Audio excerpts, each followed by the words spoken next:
चलो गया लेक्चर में આપણે સામાજિક પરિવર્તન છેલ્લો પાઠ જે છે સ્ટાર્ટ કર્યો હતો, બરાબર. હવે એની અંદર આગળ વધીએ સામાજિક પરિવર્તનમાં. તો તમને મેં મૂળભૂત અધિકારો વિશે સમજાવ્યું તો બાળકોના અધિકારો કીધું, બરાબર. બાળકોના શોષણ સામે અત્યાચાર એ પણ સમજી લીધું, બરાબર. હવે આવે છે બાળમજૂરી અને ઉપેક્ષિત બાળકો. જો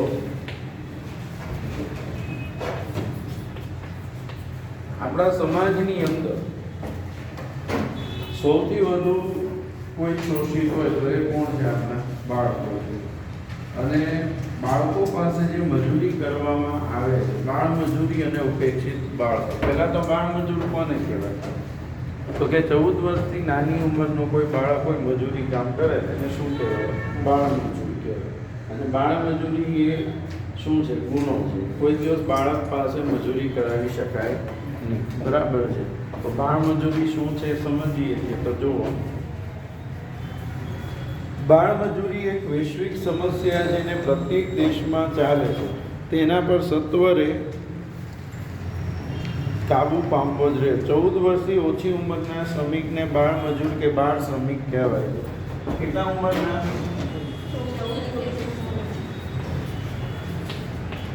14 વર્ષ કે તેથી ઓછી ઉંમરના બાળકને શું કહેવાય છે? બાળમજૂર કે બાળ શ્રમિક કહેવાય છે, બરાબર. યુનિસેફના અહેવાલ મુજબ સંગઠિત અને અસંગઠિત ક્ષેત્રે કામ કરતા બાળ શ્રમિકોની સંખ્યા કુલ વસ્તીના પ્રમાણમાં વિશ્વમાં સૌથી વધુ ભારતમાં. વિશ્વમાં સૌથી વધુ બાળમજૂર ક્યાં છે? ભારતમાં.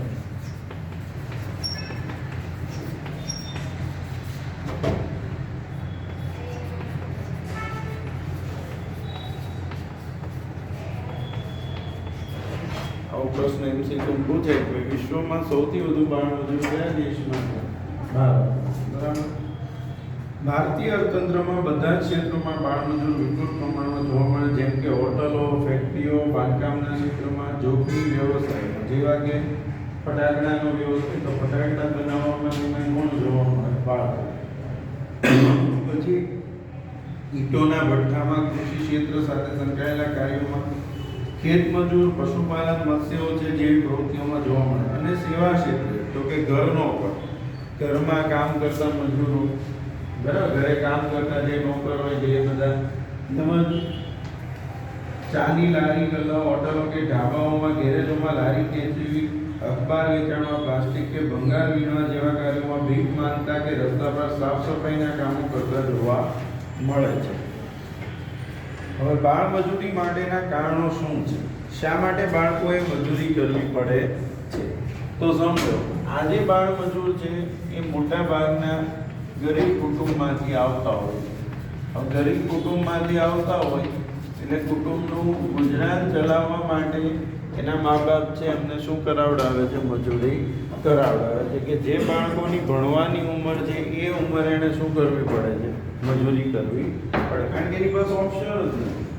મા બાપની આવક એટલી ઓછી હોય છે કે એના કુટુંબનું ભરણ પોષણ કરવા એ સક્ષમ નથી, અને પરિણામે લોકોએ મજૂરી કરવી પડે છે. અને ઘણા બાળકોને તો એ ધમકી આપવામાં કે જો એ આટલા રૂપિયા મજૂરી કરીને નહીં લાવે તો એને સાંજનું જમવાનું પણ નહીં, બરાબર.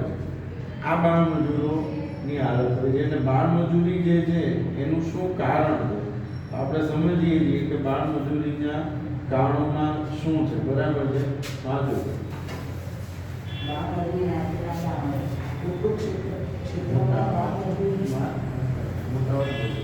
ઉદ્યોગ ક્ષેત્રમાં બાળમજૂરીની સ્થિતિ અત્યંત દયાજનક છે. આ સ્થિતિ જ બાળકો અપરાધીને જન્મ આપવું એક જવાબદાર કારણ છે. બાળમજૂરી મજબૂરી વંશ કરવા પાછળ કારણો ઘણા છે, જેમ કે ગરીબી, માતા પિતાની નિરક્ષરતા, કુટુંબનું મોટું કદ, કૌટુંબિક જરૂરિયાતોની પહોંચી વળવા, કુટુંબની આવકમાં બાળમજૂરી કરીને આવક વધારવાના પ્રયાસ રૂપે કુટુંબના પુખ્ત સભ્યોની બેકારી, ઘરેથી ભાગીને શહેરમાં વસતા બાળકો આશ્રયના અભાવે પોતાનું જીવન ટકાવવા આજીવિકા મેળવવા, અનાથ કે નિર્ધાર બાળકો કે તેમના સગા સંબંધીઓ દ્વારા કે આશ્રય આપનારા દ્વારા અપાતા આશ્રય ભોજન આપવાના બદલામાં દબાણપૂર્વક બાળમજૂરીની ફરજ પાડવામાં આવે છે. ખ્યાલ આવે છે કે એ લોકોને મજૂરી કરવાની ફરજ છે. કુટુંબનું કદ મોટું છે, કુટુંબની જરૂરિયાતને પહોંચી વળવાનું.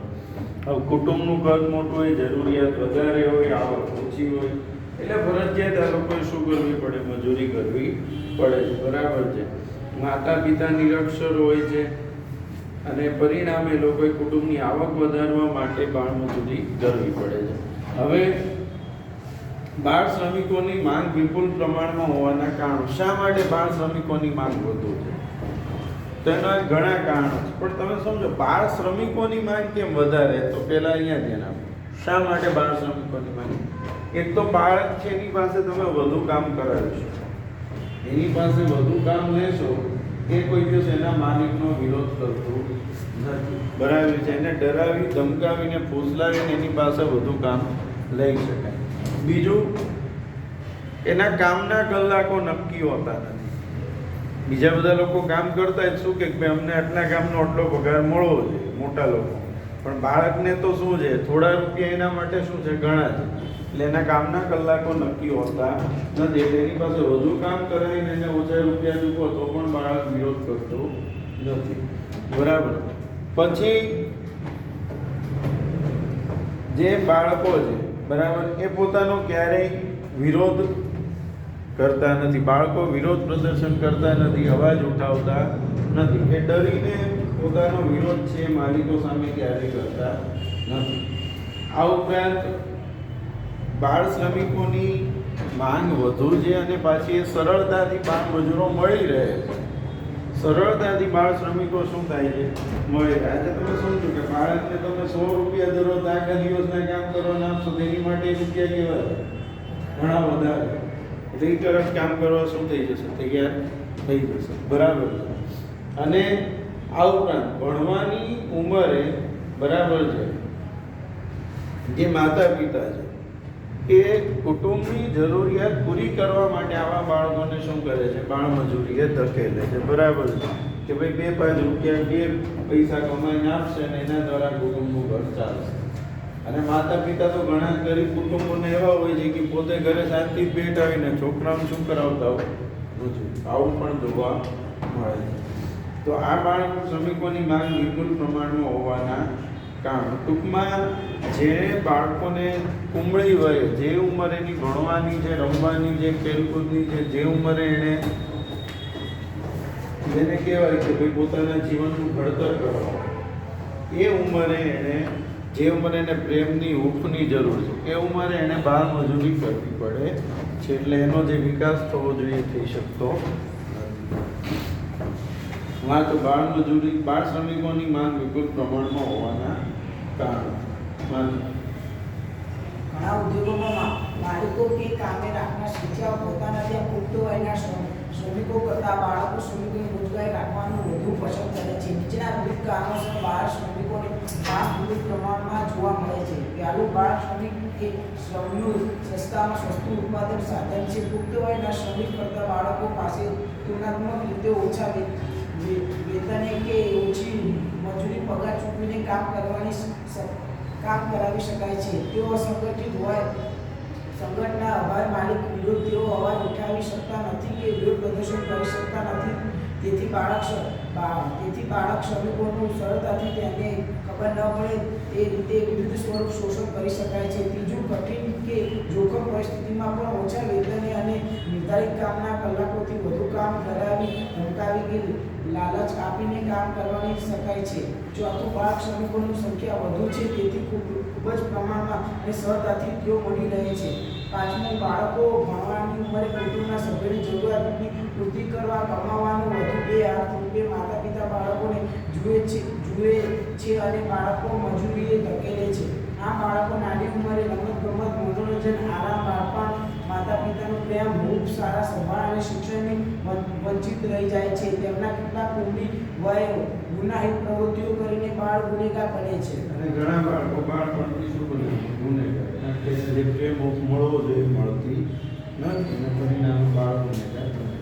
બાળ મજૂરી અટકાવવાના ઉપાય તો જો બાળમજૂરી અટકાવવા માટે સરકારે જે બંધારણીય જોગવાઈઓ કરી છે એ નીચે મુજબ છે. બાળમજૂરી માટેની બંધારણીય જોગવાઈઓ. બંધારણની અંદર સરકાર દ્વારા જે જોગવાઈઓ કરવામાં આવી છે, બરાબર છે, બંધારણીય જોગવાઈઓની વાત કરીએ તો પહેલું, 14 વર્ષથી ઓછી વયના બાળકને કોઈ કારખાનામાં કે કોઈ પણ કામ ધંધામાં કે વ્યવસાયમાં નોકરીએ રાખી શકાશે. કેટલા વર્ષથી નીચેના? 14 વર્ષથી નીચેના બાળકને કારખાનામાં કે નોકરી ધંધામાં મજૂરીએ રાખી શકાશે નહીં. આના ભંગ બદલ નોકરીદાતા સામે કાનૂની રાહે પગલાં ભરીને સજા કરાવી શકે છે. બીજું, બાળપણમાં કે કિશોર અવસ્થામાં તેનું કોઈ પણ પ્રકારે શોષણ ન થાય તથા તેની નૈતિક સુરક્ષા અને ભૌતિક સુવિધાથી વંચિત કરી શકાશે નહીં. બાળપણમાં, બાળ અવસ્થામાં એનું શોષણ ન થવું જોઈએ અને કોઈ પણ પ્રકારની ભૌતિક સુવિધાથી એનાથી વંચિત કરી શકાતું નથી. અને સરકારે આજે એક ખાસ જોગવાઈ કરી હતી કે બંધારણનો અમલ શરૂ થયાના 10 વર્ષમાં 14 વર્ષની ઉંમર સુધીના તમામ બાળકોને મફત અને ફરજિયાત શિક્ષણ. બંધારણ ક્યારે અમલમાં આવ્યું? 1950. કાયદો 1960 સુધીમાં બનાવવાનો હતો. કયો કાયદો? બાળકોને 6 થી 14 વર્ષ સુધીના બાળકોને કયું શિક્ષણ? મફત અને ફરજિયાત શિક્ષણનો કાયદો સરકારે કરવાનો રહેશે. જો કે આ સંદર્ભે કેન્દ્ર સરકારે 6 થી 14 વર્ષના તમામ બાળકોને મફત અને ફરજિયાત શિક્ષણનો અધિકાર 2009માં અમલમાં મૂક્યો. ક્યાર સુધીમાં અમલમાં મૂકવાનો હતો? 1960. અને અમલમાં ક્યારે મૂક્યો? 2009, 50 વર્ષ પછી. કે બાળકોને 6 થી 14 વર્ષ સુધીના બાળકને મફત અને ફરજિયાત શિક્ષણ મળવું જોઈએ એ કાયદો બનાવવાનો હતો, જે ક્યારે અમલમાં આવ્યો? 2009. ખ્યાલ આવી ગયો? એટલે આ 3 બંધારણમાં જોગવાઈઓ કરવામાં આવી છે. હવે વૃદ્ધો અને નિસહાયોનું રક્ષણ. વૃદ્ધો અને નિસહાયોનું રક્ષણ.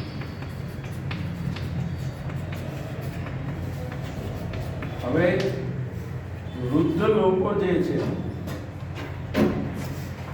બરાબર છે, એની સમસ્યાઓ એક અલગ પ્રકારની હોય છે. વૃદ્ધોનું જે શોષણ થાય છે એ અલગ છે, એની સમસ્યાઓ અલગ પ્રકારની છે, બરાબર છે. તો આજે વૃદ્ધો જે છે અને નિસહાય લોકો, જેનો કોઈ આધાર હોતો નથી, એવા લોકોના રક્ષણની વાત થાય છે, બરાબર છે. તો વાંચીએ છીએ વૃદ્ધો અને નિસહાયનું રક્ષણ. જો વૃદ્ધાવસ્થા એ કુદરતનો ક્રમ છે, દરેક વ્યક્તિ જે વૃદ્ધ થવાની છે, બરાબર, પણ વૃદ્ધો સાથેનું વર્તન અને વ્યવહાર જે છે એ જે ખરાબ થતો હોય છે ને એના લીધે વૃદ્ધો ઘણી બધી સમસ્યાઓથી પીડાતા હોય છે. તો વૃદ્ધો સાથેનો વ્યવહાર વર્તન આવો હોવો જોઈએ નહીં. તો સમજીએ છીએ. ચલો, વૃદ્ધો અને નિસહાયનું રક્ષણ. ચલો વાંચો. વૃદ્ધો અને નિસહાય વ્યક્તિઓની સમસ્યાઓનો પ્રશ્ન વિશ્વવ્યાપી છે, પરંતુ વૃદ્ધાવસ્થા એ કુદરતી કર્મ છે. તેના જીવનની વૃદ્ધાવસ્થામાં તેમની સુરક્ષા અને સુખાકારી માટે સમાજે ચિંતા અને ચિંતન કરવાની ફરજ પડે છે. ભારતમાં આરોગ્ય વિષયક સેવાઓ, અદાલત, તબીબી સારવાર, ઔષધીય સવલતોના કારણે વ્યક્તિના સરેરાશ આયુષ્યમાં આજે સરેરાશ 4.3 વર્ષમાં વધારો થયો છે. 2001 થી 2005ના સમયગાળામાં ભારતમાં પ્રજાનું સરેરાશ આયુષ્ય 63.2 વર્ષનું હતું, જ્યારે 2015માં વધીને સરેરાશ આયુષ્ય 67.5 એટલે તમે સમજો, આયુષ્ય વધશે એનો મતલબ શું થયો?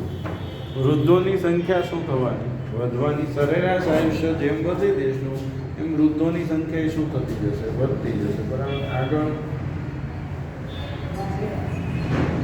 ભારતમાં 2001-2011ના એક કાયદામાં વૃદ્ધોની સંખ્યામાં 2.75 કરોડનો વધારો થયો છે.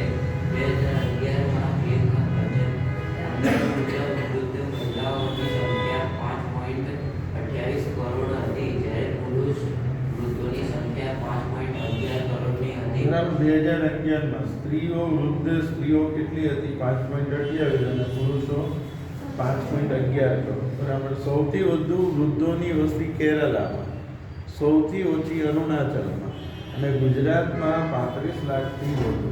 કેટલી? 35 લાખ. સૌથી વધુ ક્યાં? કેરળ. સૌથી ઓછી અરુણાચલ અને ગુજરાતમાં 35 લાખથી વધુ. વૃદ્ધોની વધતી વસ્તીને તેમના આયુષ્યમાં વધારો થવાથી સામાજિક અને શારીરિક સમસ્યાઓ જન્મ લઈ રહી છે. હવે કેવી સમસ્યાઓ ઊભી થાય છે સમજો.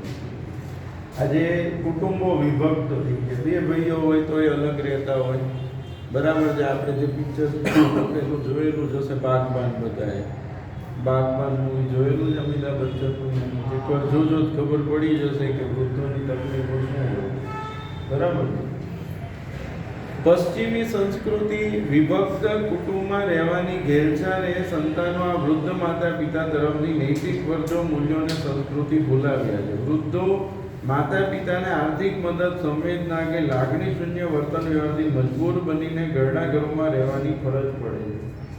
એને પરાણે ક્યાં રહેવું પડે છે? ઘરડા ઘરોમાં. કારણ કે કુટુંબ વિભક્ત થઈ ગયા. છોકરાઓ મા બાપને સાચવવા તૈયાર હોતા નથી એટલે એક બાળકોએ ક્યાં રહેવાય કે માતા પિતાએ ક્યાં રહેવું પડે છે?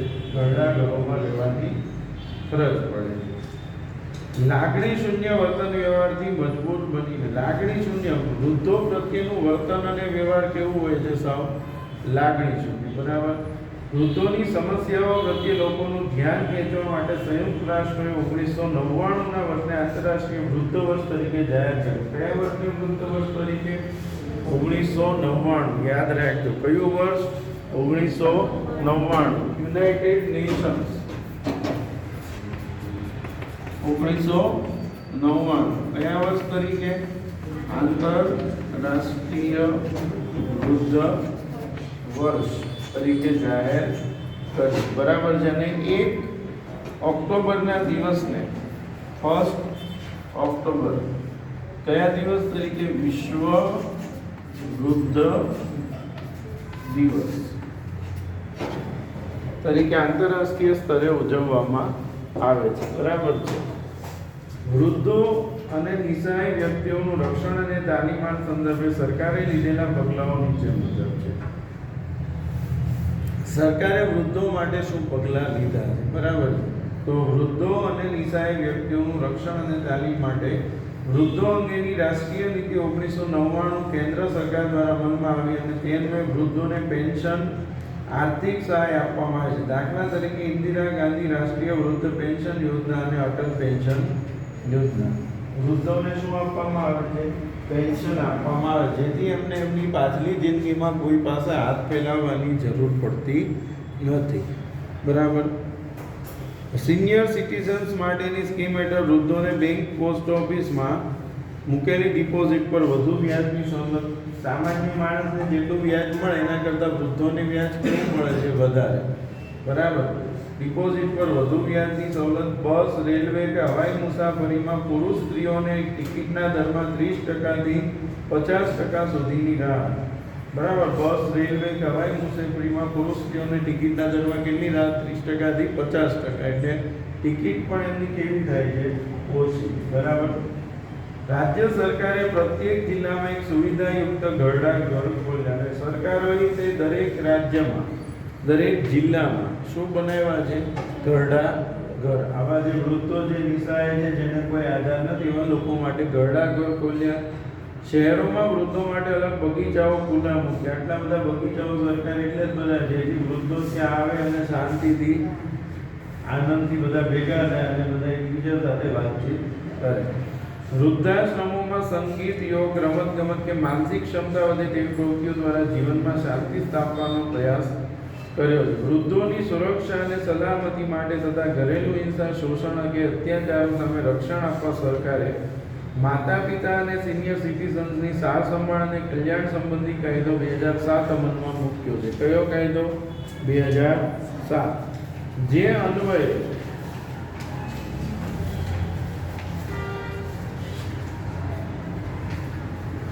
વૃદ્ધોને હેરાન કરતા તેના સંતાનોને સજા અને દંડની કરવાની જોગવાઈ કરી છે. જે વૃદ્ધોને હેરાન કરતા હોય સંતાનો તેને શું થાય છે? સજા અને દંડ. વૃદ્ધોની સાર સંભાળની જવાબદારી કાયદેસર રીતે તેના કુટુંબીજનો અને સગાઓ પર લાદવામાં આવી છે. વૃદ્ધોની ધ્યાન રાખવાની જવાબદારી કોના ઉપર મૂકવામાં આવી છે? તેના સગા સંબંધીઓ અને કુટુંબીજનો પર તથા સંતાનો પાસેથી કાયદેસર રીતે ભરણ પોષણ મેળવવાને તેઓ હકદાર બન્યા છે. જો સંતાનો મા બાપને સાચવતા નથી તો એને શું આપવું પડશે? ભરણ પોષણ, એનો ખર્ચો એણે ચૂકવવો પડશે. આવા કાયદાઓ બનાવવામાં આવે. ઉદ્દેશ એક જ છે કે દરેક માતા પિતા છે એને એના સંતાનો સાચવે અને શાંતિથી એમની સાથે વર્તન વ્યવહાર કરે અને રહે. બરાબર. કેન્દ્ર સરકારે વિશિષ્ટ યોગદાન બદલ વૃદ્ધોને સન્માનિત કરવાનો કાર્યક્રમ અમલમાં મૂક્યો છે. અને આવા વૃદ્ધોને સરકાર દ્વારા શું આપવામાં આવે છે? સન્માનિત કરવામાં આવે છે. હવે જે પ્રશ્ન છે આપણે, કયો પ્રશ્ન છે? અસામાજિક પ્રવૃત્તિ. પહેલી વસ્તુ, અસામાજિક પ્રવૃત્તિ કોને કહેવાય? જો